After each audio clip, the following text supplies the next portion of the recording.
इस कहानी की शुरुआत में अनीता नेडी नाम की एक लड़की को दिखाया जाता है जो पागल खाने में होती है और जब उसके पास नर्स आती है तो वो उस पर हमला कर देती है, जिस वजह से उसे एक कोठरी के अंदर बंद कर दिया जाता है। और यहाँ से कहानी फ्लैशबैक में जाती है जहाँ पर हमें एक टाउन को दिखाया जाता है जिसका नाम डेविल्स कैटल है। और अनीता कभी अपनी दोस्त जेनिफर के साथ इसी टाउन में रहा करती थी।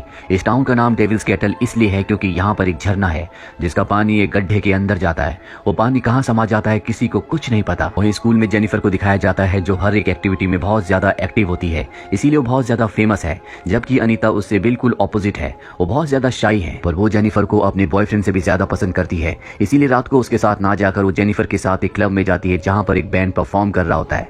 यहीं पर जेनिफर की मुलाकात एक लड़के से होती है जिसका नाम निकोलाई है। जेनिफर को लड़का बहुत पसंद आता है, इसीलिए वो उससे बात करती है और उसके बाद उसके लिए ड्रिंक लेने के लिए जाती है। जब जेनिफर उसके लिए ड्रिंक लेने के लिए जाती है तो वो अपने दोस्त से जेनिफर के बारे में कुछ बोलता है जो अनीता सुन लेती है। वो अपनी दोस्त जेनिफर को बताती है लेकिन उसकी दोस्त कहती है कि इसे इग्नोर करो। अब जब बैंड परफॉर्म करता है तो यहाँ पर आग लग जाती है, चारों तरफ अफरा तफरी होती है। जेनिफर और अनीता किसी तरह से बाहर आ जाते हैं जिसके बाद ये पूरी जगह जलकर राख हो जाती है। निकोलाई भी बाहर होता है, वो जेनिफर से कहता है तुम हमारे साथ चलना चाहोगी? जेनिफर कहती है कि हाँ। हालांकि अनीता उसे जाने के लिए मना करती है लेकिन वो उसकी बात नहीं सुनती और वो निकोलाई और उसके दोस्तों के साथ यहाँ से निकल जाती है। अनीता उसके लिए बहुत चिंतित होती है, इसीलिए घर आकर वो अपने बॉयफ्रेंड को कहती है कि हमें उसकी मदद करनी होगी, निकोलाई उसे नुकसान पहुंचा सकता है। और तभी डोरबेल बजती है। जब अनीता नीचे जाती है तो कोई भी नहीं होता। वो दोबारा ऊपर जाने लगती है लेकिन उसे घर के अंदर से आवाज आती है और जब वो अंदर जाती है तो वहां पर जेनिफर होती है जिसके मुंह पर खून लगा होता है। वो अजीब तरीके से अनीता को देख रही होती है। इसके बाद वो फ्रिज से बहुत सारा खाना भी खाती है और अनीता को डरा कर यहाँ से निकल जाती है। उसे कुछ समझ नहीं आता कि ये सब क्या हुआ। अगली सुबह भी वो जेनिफर के लिए बहुत ज्यादा परेशान होती है, पर तभी जेनिफर उसके सामने आ जाती है जो पूरी तरह से नॉर्मल होती है। उसे देखकर वो हैरान हो जाती है। जेनिफर रात के बारे में कुछ भी बात नहीं करती और अब वो पहले से भी ज्यादा एनर्जेटिक है। ये दोनों के दोनों क्लास में जाते हैं जहाँ पर टीचर रात को बार में मरने वालों के बारे में अफसोस जता रहे होते हैं, पर जेनिफर को इस बात से कोई फर्क नहीं पड़ता। वो अपने टीचर का मजाक भी उड़ाती है। ये देखकर अनीता को बहुत अजीब लगता है क्योंकि जेनिफर ऐसी लड़की कभी नहीं थी। अब क्लास के बाद जेनिफर अपने स्कूल की फुटबॉल टीम के कैप्टन के पास जाती है जो बहुत उदास होता है क्योंकि कल रात को हादसे में उसके दोस्तों की मृत्यु हो चुकी है। जेनिफर उससे बहुत अच्छे से बात करती है और उसे अपने साथ जंगल में ले जाती है और जब जंगल में दोनों जाते हैं तो जेनिफर उसे सिड्यूस करना शुरू कर देती है और तभी चारों तरफ जानवर और उड़ने वाले पक्षी बैठ जाते हैं और अगले पल जेनिफर पूरी तरह से बदल जाती है। उसके दांत बहुत नुकीले हो जाते हैं और वो कैप्टन को मार देती है। कैप्टन के चिल्लाने की आवाज टीचर भी सुन लेता है, जिसके बाद वो आवाज का पीछा करते हुए उस स्पॉट पर आता है जहां पर कैप्टन की बॉडी होती है। वो देखकर डर जाता है।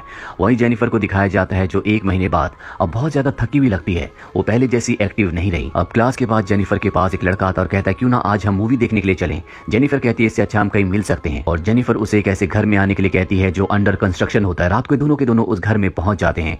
जेनिफर उसे देख रही होती है और तभी उसकी आंखों का रंग बदल जाता है, जिसके बाद जेनिफर उस लड़के को भी मार देती है। वहीं जेनिफर की दोस्त अनीता को दिखाया जाता है जो जेनिफर के लिए बहुत परेशान होती है। उसे लगता है कि उसे किसी तरह की मदद की जरूरत है, उसके साथ कुछ ना कुछ गलत हो रहा है, इसीलिए वो अपने बॉयफ्रेंड के घर से बाहर जाती है और जब वो गाड़ी से अपने घर की तरफ जा रही होती है तो उसके सामने जेनिफर होती है जिसके चेहरे पर खून लगा हुआ होता है। वो उसकी गाड़ी के ऊपर जंप करती है। अनीता पूरी तरह से डर जाती है और किसी तरह से भागकर वो वापस अपने घर आ जाती है और जब वो अपने बेड पर बैठती है तभी वो देखती है कि जेनिफर पहले से वहां पर है, पर अब वो पूरी तरह से ठीक है, वो पूरी तरह से नॉर्मल है।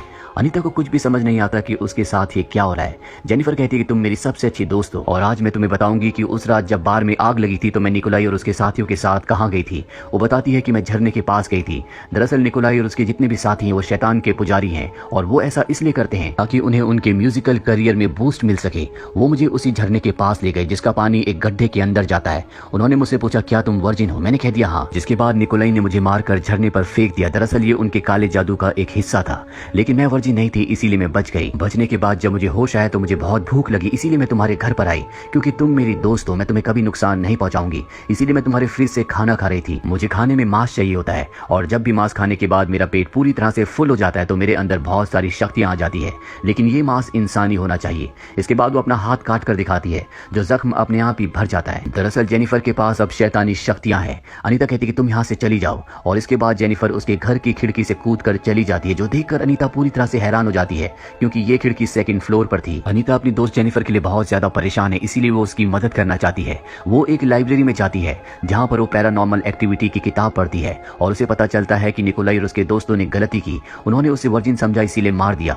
हालांकि इसके बाद वो फेमस तो हो गए, लेकिन अब जेनिफर की बॉडी पर शैतान का कब्जा है। बुक में ये भी लिखा होता है कि अगर ऐसे इंसान को मुक्ति देनी है, उसे शैतान से आजाद करना है, तो उसके दिल पर चाकू मारना होगा। इसके बाद अनीता अपने बॉयफ्रेंड के पास जाती है, उसे सब कुछ बताती है और वो उसकी बातों पर यकीन नहीं नहीं करता। वो कहता है कि तुम्हें साइकाइट्रिस्ट के पास जाना चाहिए, पर अनीता उसे कहती कि ऐसा नहीं है, मैं जो कुछ कह रही हूँ वो सच कह रही हूँ। जल्दी हमारे स्कूल में एक बहुत बड़ा फंक्शन होने वाला है जहाँ पर बहुत सारे लोग इकट्ठा होंगे और मुझे लगता है कि जेनिफर वहाँ पर किसी को मार सकती है। तुम्हें अपना ध्यान रखना होगा, मुझे तुम्हारी चिंता है। वो जानती है कि जेनिफर अगर मांस नहीं खाएगी तो उसकी शक्तियां खत्म हो जाएगी, वो जल्दी बूढ़ी हो जाएगी। अनीता का बॉयफ्रेंड कहता है कि तुम्हें इस बारे में चिंता करने की कोई जरूरत नहीं है, मैं अपना ध्यान रख सकता हूँ।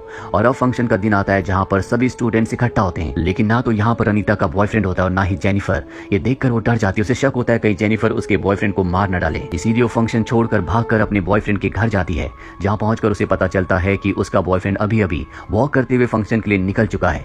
वहीं उसके बॉयफ्रेंड को दिखाया जाता है जो जेनिफर के साथ होता है। जेनिफर उसे झूठ कहती है कि तुम्हारी गर्लफ्रेंड यानी कि अनीता का किसी के साथ अफेयर चल रहा है, वो तुम्हें धोखा दे रही है, और बातों में बहला फुसलाकर वो उसे एक अजीब से घर के अंदर ले जाती है और यहाँ पर उसे सीड्यूस करना शुरू कर देती है, उसके करीब जाने की कोशिश करती है, पर वो मना कर देता है। वो कहता है कि मैं अनीता से प्यार करता हूँ, मैं उसे धोखा नहीं दे सकता। ये सुनने के बाद जेनिफर को गुस्सा आ जाता है, वो उसे पूल के अंदर फेंक देती है और उस पर हमला करना शुरू कर देती है। पर अब यहाँ पर अनीता भी पहुंच चुकी है और वो देखती है कि जेनिफर उसके बॉयफ्रेंड को मार रही है, इसीलिए वो अपने बॉयफ्रेंड को बचाने के लिए पानी में कूद जाती है और जेनिफर का सामना करती है, उसकी आंखों में स्प्रे कर देती है, जिससे जेनिफर को गुस्सा आ जाता है। और अब वो अपनी दोस्त अनीता से कहती है कि मैं सिर्फ लड़कों का शिकार नहीं करती बल्कि मैं लड़कियों को भी मार सकती हूँ, और अपनी शक्ति से वो हवा में उड़ जाती है। और अब वो अनीता को मारने के लिए आगे बढ़ती है, लेकिन तभी अनीता का बॉयफ्रेंड एक रॉड उसके शरीर के आर पार कर देता है, जिससे वो बहुत बुरी तरह से जख्मी हो जाती है। उसका बहुत सारा खून बह चुका होता है, इसीलिए वो कमजोर हो चुकी है।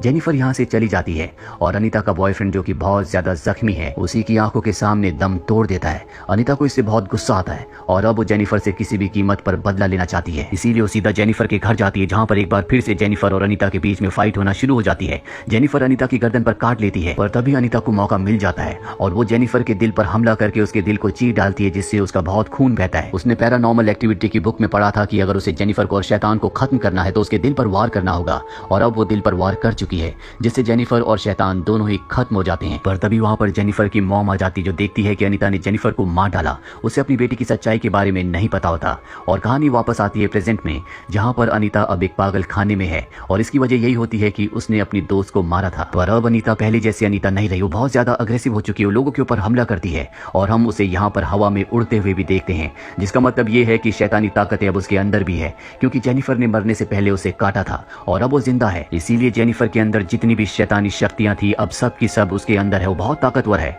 वो खिड़की को तोड़कर इस पागल खाने से निकल जाती है और उसी झरने के पास जाती है, जिसका पानी एक गड्ढे के अंदर जाता है, जिसका किसी को नहीं पता कि वो पानी कहाँ जाता है। वहाँ पर उसे वो चाकू मिलता है जिससे निकोलाई ने जेनिफर को मारा था, वो उस चाकू को उठा लेती है। वहीं दूसरी तरफ हमें निकोलाई और उसके साथियों को दिखाया जाता है, जिनका बैंड अब बहुत ज्यादा फेमस हो चुका है। वो सब के सब अपने रूम में होते हैं, जहाँ पर वो बहुत ज्यादा मस्ती कर रहे होते हैं और अगले पल हमें दिखाया जाता है कि इन सबको किसी ने मार दिया। सीसीटीवी कैमरे की फुटेज में हमें दिखाया जाता है कि अनीता इनके कमरे से निकल रही होती है, जिसका मतलब उसी ने इन सबको मारा है, क्योंकि इन्हीं की वजह से ये सारी घटनाएं घटी थी। इन्होंने जेनिफर को मारा था, जिसकी वजह से उसने जेनिफर को और अपने बॉयफ्रेंड को भी खो दिया और अब वो खुद भी बदल चुकी है और इस तरह से अनीता अपना बदला ले लेती है। इसी के साथ ये फिल्म, ये कहानी यहीं पर खत्म हो जाती है। उम्मीद करते हैं कि ये कहानी आपको पसंद आई होगी।